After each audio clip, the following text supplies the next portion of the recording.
Rebonjour André. Rebonjour, Tidjane. Donc, aujourd'hui, on va parler de... Au dernier épisode, tu as fait mention justement dans l'épisode dédié à DevSecOps. Tu as fait mention du volet test, puis tu parlais effectivement qu'on faisait des tests d'application, de code, etc. Mais que l'infrastructure aussi peut être testée. Et c'est justement le sujet d'aujourd'hui, donc de parler des CC automatisés d'infrastructure. Donc, je suis toujours Tidjane Belmansour, architecte de solutions Azure et directeur du centre d'excellence Azure chez Cofomo. Et André Girard, architecte intégrateur info nuagique et directeur du centre d'excellence AWS chez Cofomo à Québec. Donc, le volet essai automatisé s'inscrit aussi en ligne directe sous la case DevOps, DevSecOps. Okay. Et vous pouvez retrouver le code de cette session et des sessions précédentes dans notre GitHub. Donc, on va avoir du code. Oui. On parle d'essai. On va avoir du code. Oui. Ouh, j'adore. Je fais semblant de ne pas connaître ça, mais j'en ai fait en masse. On fait du code pour tester du code. Du test, ok, on fait du code pour tester du code. Eh oui. Oh, ça va faire peur à certaines personnes, ça. Ah oui. Ok. Ben oui, on fait des tests automatisés, comme pour du code. Mais on le fait pour de l'infrastructure. D'ailleurs, la première question de se poser, c'est mais pourquoi? Mais pourquoi? En fait, dans un contexte cloud, les infrastructures sont, comme tu le sais, évolutives, mais sont rarement totalement définies au jour 1. Okay? Donc, on va les construire de façon itérative. Donc, on a une première version de l'infrastructure qui soutient le besoin d'affaires ou de l'application au jour 1. Mais au fur et à mesure de l'évolution des besoins et des applications, cette infrastructure doit évoluer aussi. Ce qui est génial parce qu'on n'a plus besoin de faire du big design upfront, d'essayer d'imaginer c'est quoi l'infrastructure dont on aura besoin dans 6 mois, 1 an, 2 ans, 3 ans, 10 ans. Donc là, on se concentre sur ce qu'on a besoin aujourd'hui, puis on le fera évoluer au fur et à mesure. Excellent. Et donc, du coup, ça continue à évoluer tout au long du cycle de vie de notre système. Okay. Donc maintenant, comment est-ce qu'on fait des tests automatisés? Okay, c'est la prochaine question. Donc, la question que je voulais te poser, c'est pourquoi on ne peut pas prendre Bicep? Parce qu'on parle de Bicep Template Arm depuis le début. Et c'est une excellente question. Tout simplement parce que quand on fait des tests automatisés, bien souvent, on a besoin d'évaluer une réalité, mais ensuite de faire une assertion, de faire une validation de ce qu'on s'attend à avoir versus ce que la réalité est. Donc, il y a un certain traitement à faire.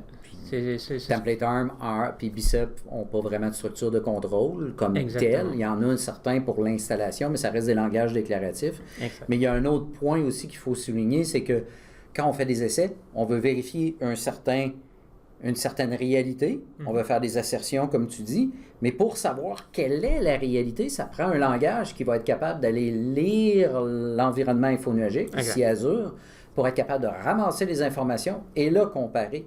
Et là, ça prend des langages un petit peu plus comme PowerShell pour pouvoir faire cette partie-là, parce qu'en PowerShell, avec Azure CLI, on est capable de se brancher dans l'environnement, d'aller chercher la réalité de ce qui est dans Azure et est-ce que c'est conforme à ce qu'on s'attendait à avoir. Exactement. Donc, c'est pour ça qu'on va utiliser une librairie pour PowerShell, justement, qui s'appelle Pester, qui est l'acronyme en fait de PowerShell Tester. Donc, c'est une librairie de tests pour PowerShell, qui en passant n'est pas dédiée à uniquement faire des tests d'infrastructure, c'est une librairie de tests pour du code de PowerShell. Mais là, on va l'exploiter pour faire des tests d'infrastructure. Puis on l'utilise ici pour Azure, mais on pourrait l'utiliser pour n'importe quel cloud en réalité, en autant ou environnement. Ça pourrait être Kubernetes. On utilise le kubectl pour se brancher dans l'environnement, vérifier la réalité. Puis après ça, on pourrait faire nos essais avec Pester aussi. Exactement. Donc, en fait, dans un contexte IAC, ce qu'on fait, c'est qu'on utilise Pester pour écrire des tests qui vont permettre, comme tu le dis, d'aller valider la configuration d'un environnement ou d'un déploiement ou d'une configuration, par exemple. Donc, pester.dev, c'est le Pester.dev, c'est le site web du projet Pester. Donc, si vous voulez aller en apprendre plus sur Pester, la documentation de Pester est là, les liens de téléchargement sont là aussi. Puis, il y a un bon tutoriel, c'est relativement facile à suivre pour commencer à en faire. C'est une bonne ressource. Bon point. Donc, Pester, c'est un module PowerShell. Okay? Donc, on peut aller le chercher via le install module, import module dans PowerShell. Okay? Puis, ce qui est intéressant à savoir, c'est que PowerShell, pas PowerShell, mais Pester suit une convention de nommage pour les fichiers. Okay? Puis, on utilise un ensemble de fonctions, comme on l'avait dit, qui nous permettent de décrire notre réalité, de décrire notre contexte et de faire notre assertion, de valider que cette réalité est conforme à nos attentes. Okay?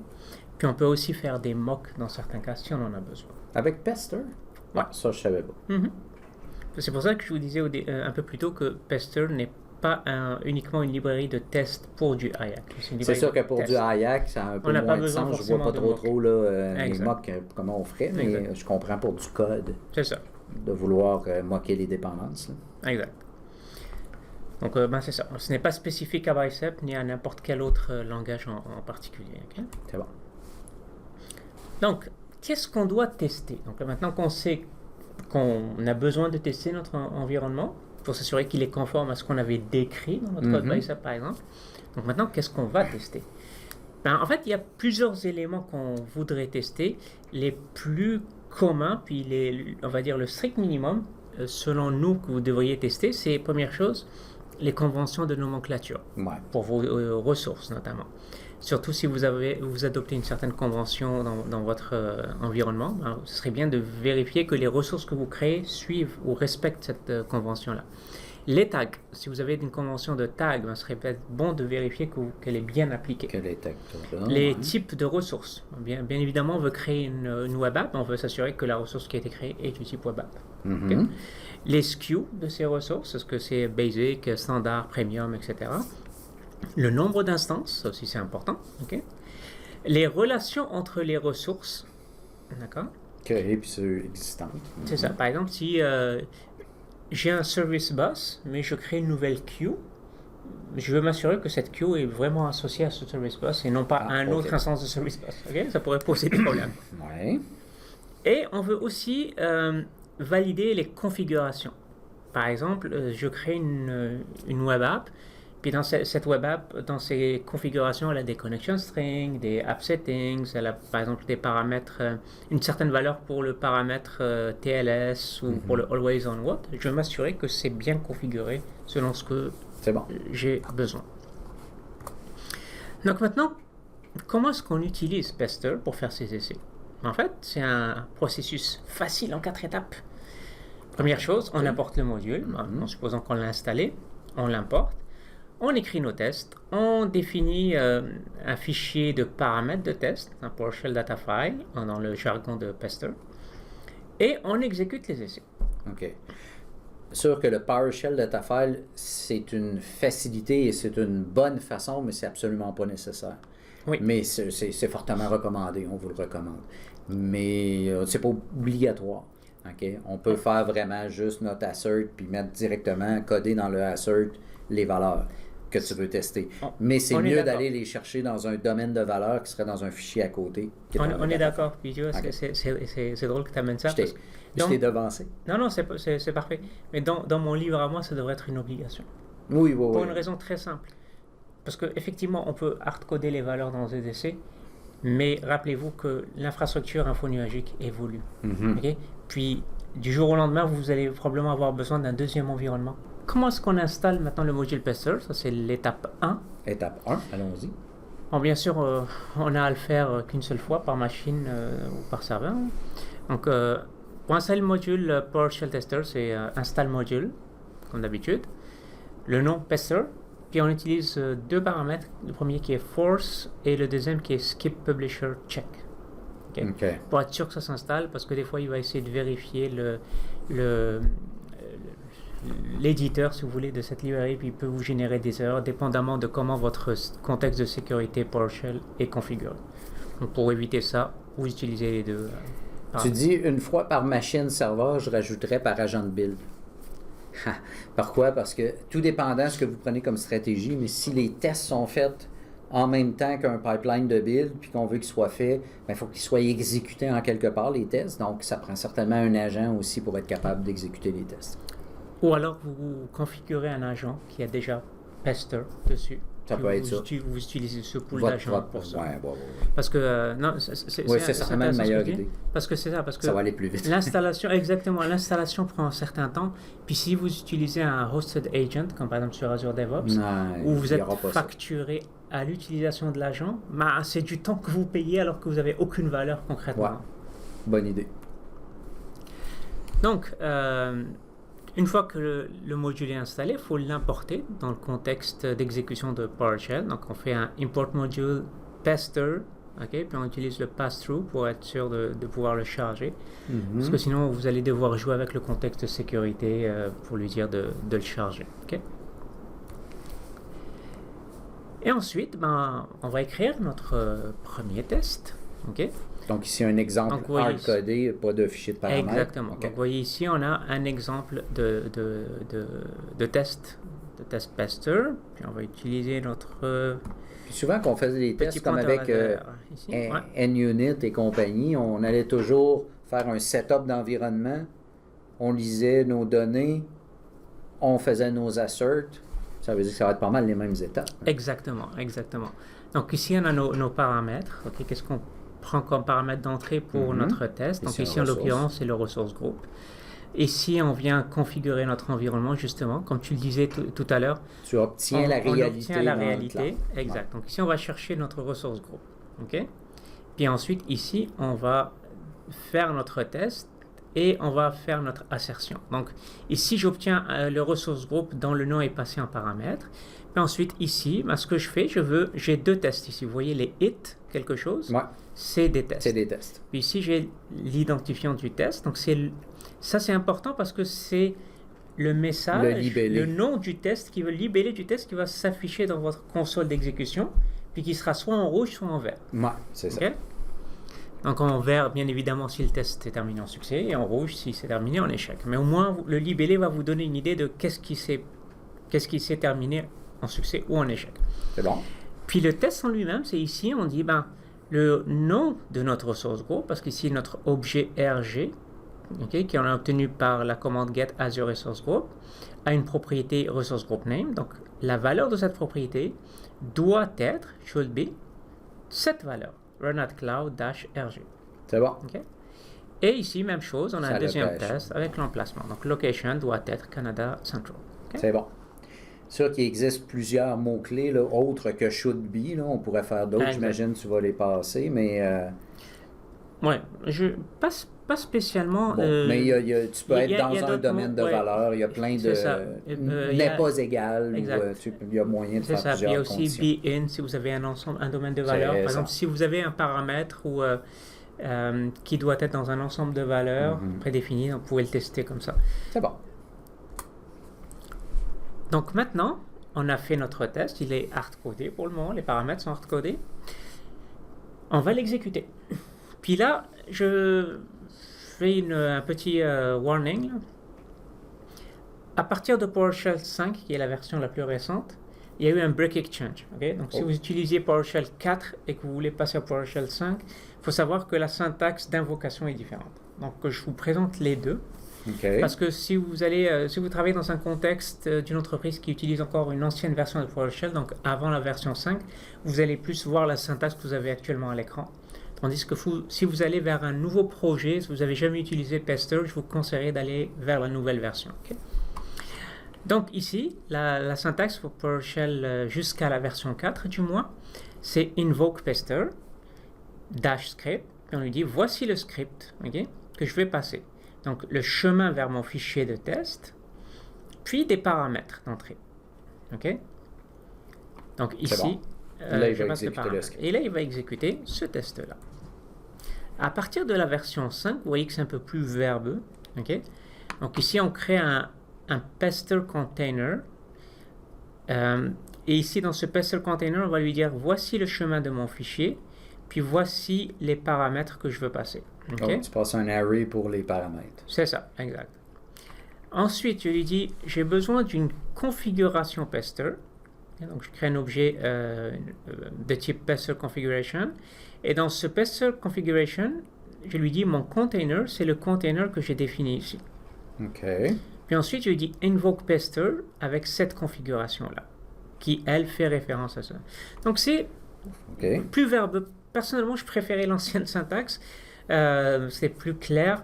Mais la nouvelle syntaxe est aussi intéressante parce que ça nous permet en fait de venir configurer notre container pester plus facilement. Non, ça, je l'avais jamais vu. Et ce qui est bon à savoir, c'est que si vous utilisez la syntaxe pester 4 avec pester 5, il y aura une erreur d'exécution. Ah ouais, je suis pas capable. Ouais, il supporte. Okay. C'est vraiment un breaking change. Donc, qu'est-ce qui se passe si on a plusieurs environnements maintenant? Parce que là, c'est bien beau quand on hardcode les valeurs, c'est quand on a un seul environnement. Mais quand on a plusieurs environnements, on ne va pas dupliquer notre fichier de test et changer les valeurs pour chaque environnement. Ouais.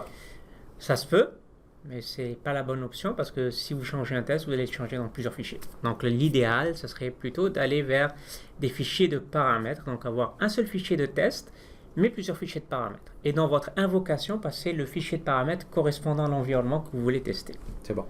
Donc comment est-ce qu'on fait ça? Donc ici, dans notre fichier de test, on rajoute un autre paramètre qui est le data file. Okay? Donc le fichier de paramètres de test.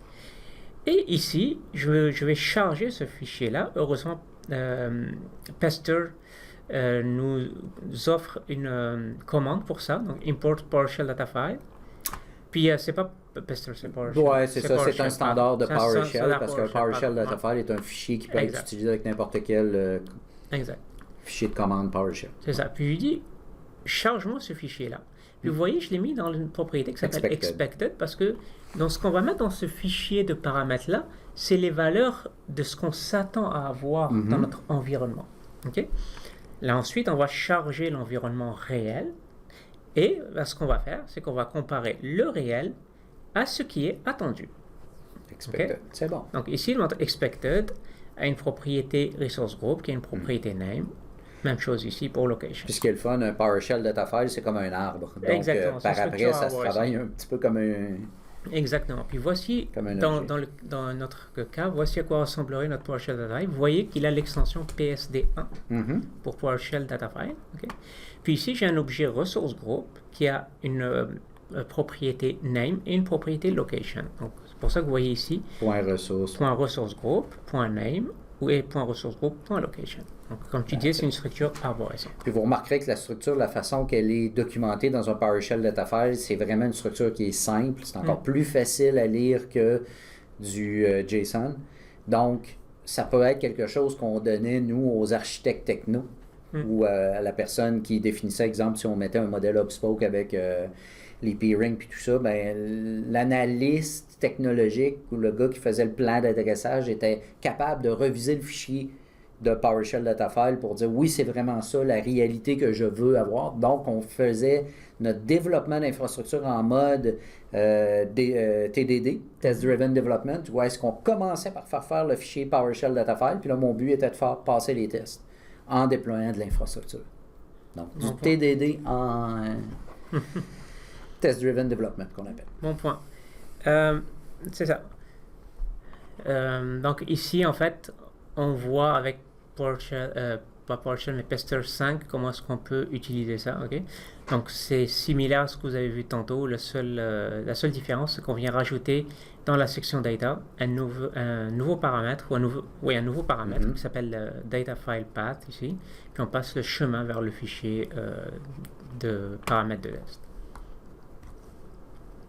C'est drôle que tu parlais de TDD. Ce qui est drôle, c'est que j'ai jamais vu ta présentation. Ouais.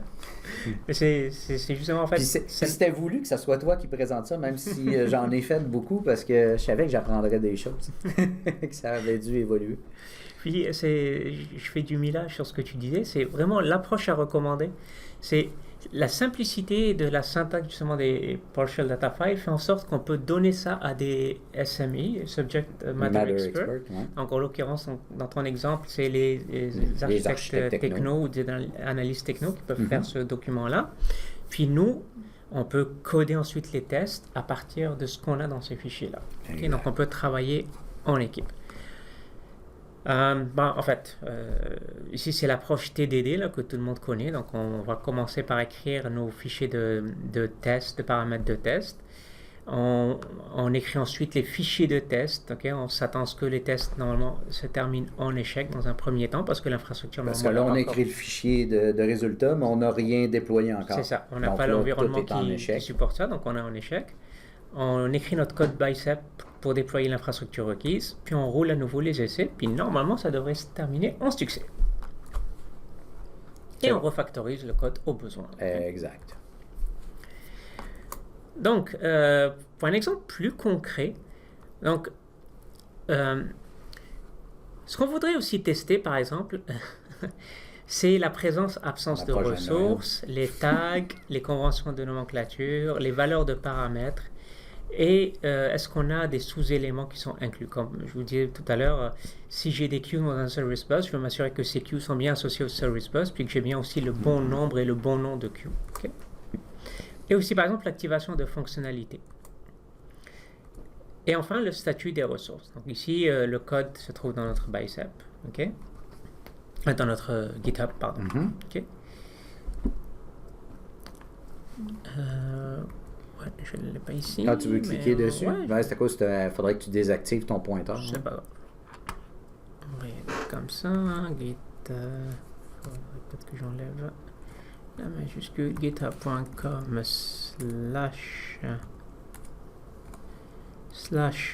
/ cofono / bicep lab. Puis je viens ici. Et j'ai l'épisode 13. Puis ici, si je viens dans mes tests, puis que j'ouvre mon fichier de test, puis qu'on le grossit un petit peu. OK. Vous voyez ici, j'ai mon expected, donc je vais chercher mon fichier PowerShell data file. Là, j'obtiens la réalité, donc mon ressource group, mon service bus et mes queues. Okay. Donc ici, j'ai plusieurs queues dans mon service bus, dans mon exemple. Puis là, j'ai mes tests. J'ai des tests sur le ressource group, donc comme vous l'avez vu tout à l'heure, le ressource group, namespace, la location. J'ai des tests sur le service bus en lui-même, donc je vais m'assurer que mon service bus est dans le bon ressource group, qu'il a le bon nom, qu'il est dans la bonne région, et qu'il a les bons tags. Donc vous voyez, pour les tags, je fais une boucle. Je vais vérifier que le tag est présent. Puis, donc en cherchant ce tag-là dans la liste des keys de mes tags, et que ce tag a la bonne valeur. Donc vous voyez, je le fais à 2 niveaux. Okay. Puis ensuite, je veux m'assurer que mon service bus contient le bon nombre de queues. Okay? Donc si j'ai créé 3 queues dans ce service bus, je veux m'assurer qu'il y en a 3. Maintenant, le fait de savoir qu'il y en a 3, ça ne me donne pas d'infos sur est-ce que c'est les 3 bonnes queues que j'ai dans mon service bus. Donc pour ça, je vais tester mes queues. Okay? Donc vous voyez, pour tous les queues. C'est ça. Vous voyez ici, je fais un for each pour aller exécuter ces tests-là pour chacune des queues. Puis pour chacune des queues, je vais m'assurer qu'elle a le bon nom, qu'elle est dans la bonne,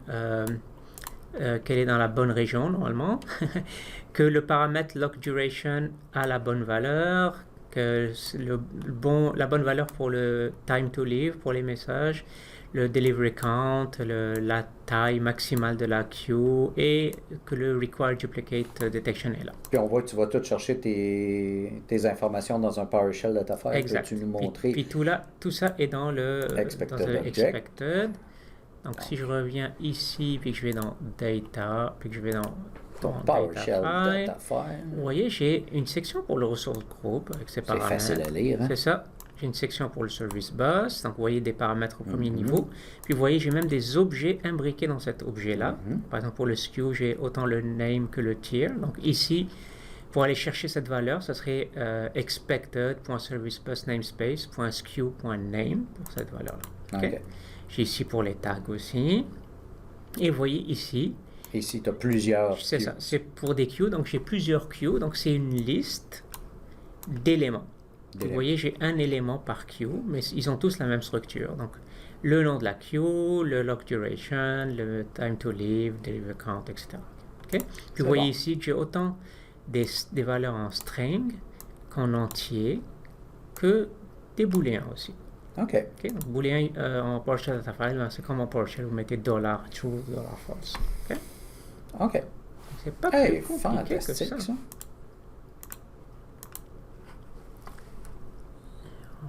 Enlever ce petit pointeur et je vais le laisser. Bon, oui, c'est donc, Pestr dans un pipeline de CI/CD. En fait, bien évidemment, on veut rouler ces tests-là chaque fois qu'on fait un nouveau déploiement. Okay? On ne va pas forcément avoir à les rouler manuellement. Donc, on va adopter une approche automatisée. Donc, on peut les exécuter, bien évidemment, dans un pipeline de CI/CD. Puis, comment est-ce qu'on fait ça? Ici, vous voyez un pipeline YAML qui va me permettre, par exemple, de déployer mon infrastructure et de faire les tests sur cette infrastructure. Okay? Donc, vous voyez ici, j'ai mon invoke pester. Okay? Puis, j'ai ici mon dash CI pour Continuous Integration. Okay? Pour lui dire que je fais cette invocation dans le cadre d'un pipeline. Okay? Puis ici, j'ai mon publish result pour lui dire je vais utiliser le format NUnit, puis je veux que les résultats d'essai ici, tu me les sortes dans un fichier .xml. Okay? Ça a l'avantage que dans la console d'affichage, dans exemple Azure DevOps, on verrait exactement comme des résultats qu'on aurait fait avec NUnit. Comme pour les tests de code, avec les camemberts rouge, vert. Donc, on verrait vraiment les pastilles de couleurs. C'est ça. Parce que si vous ne faites pas ça, en fait, les résultats d'exécution de vos tests, vous les saurez dans la console, en fait, du texte. Des lignes en rouge, des lignes en vert, mais pas plus. Okay? Donc, c'est ça. Ça comme vous donne un affichage graphique. OK? Donc, ce qui est le fun, c'est que ça a une petite technique qu'on peut appliquer, puis qu'on appliquait quand on faisait des MEP de soir pour appliquer, parce qu'évidemment qu'on n'était pas rendu à de l'intégration continue ou du déploiement continu, mais quand on faisait une MEP d'infrastructure, ce qu'on faisait, c'est qu'on roulait avant de commencer la MEP, on roulait spécifiquement le pipe ou la partie du pipeline, parce que c'est pour ça qu'il fallait être capable de déclencher que les essais. Ça, c'est une petite technique, c'est de faire un pipeline avec juste les essais, pour pire aller de faire deux pipelines, un en arrière de l'autre, de ne pas le mettre dans le même. Ce qui nous permettait, au début de la MEP, on roulait le pipeline, puis là, on avait une série de pastilles, évidemment, qui sautaient, parce que ça validait qu'on avait les bons essais. Puis, on a perdu une partie de notre... mais c'est pas grave, on arrangera au montage. D'après moi, je devrais être correct. Donc, je reviens sur mon sujet. On roulait les essais avant de faire la MEP. Donc, on avait des pastilles rouges. Après ça, on roulait des essais à la fin de la MEP. Et là, on savait automatiquement que tous les pastilles étaient devenues vertes. Ça valide les essais aussi. Parfait. Un autre moyen de le faire aussi, c'est si vous êtes sur Azure DevOps, par exemple, puis vous faites un multi-stage pipeline. Dans Azure DevOps, quand vous dites « roule-moi ce pipeline », vous avez la possibilité d'aller dans les stages puis de décocher ce que vous ne voulez pas rouler. Okay. Donc, par exemple, tu pourrais rouler juste le stage exécuter les tests automatisés, puis désactiver les autres, rouler ton pipeline tel quel, puis ensuite revenir réactiver les autres, puis rouler. Excellent. Si jamais vous voulez... parce que oui, c'est intéressant d'avoir un pipeline dédié aux essais, okay? Mais si vous avez une prolifération de pipeline, vous allez probablement vouloir avoir peu de pipeline, mais d'avoir cette flexibilité de jouer avec les différents stages du pipeline que vous voulez exécuter. C'est bon. C'est deux solutions différentes, mais qui atteignent le même besoin finalement. Une chose qu'on n'a pas mentionnée. N'oubliez pas que si vous voulez vous inscrire, il faut cliquer sur le petit pouce puis abonnez-vous à la chaîne. S'abonner à la chaîne, comme ça, chez nous, on en pose d'autres. Et il devrait en avoir d'autres. Il en reste au moins deux. Il nous en reste deux, ouais. OK. Donc, on vous revoit dans le prochain épisode. Ça marche. Bye.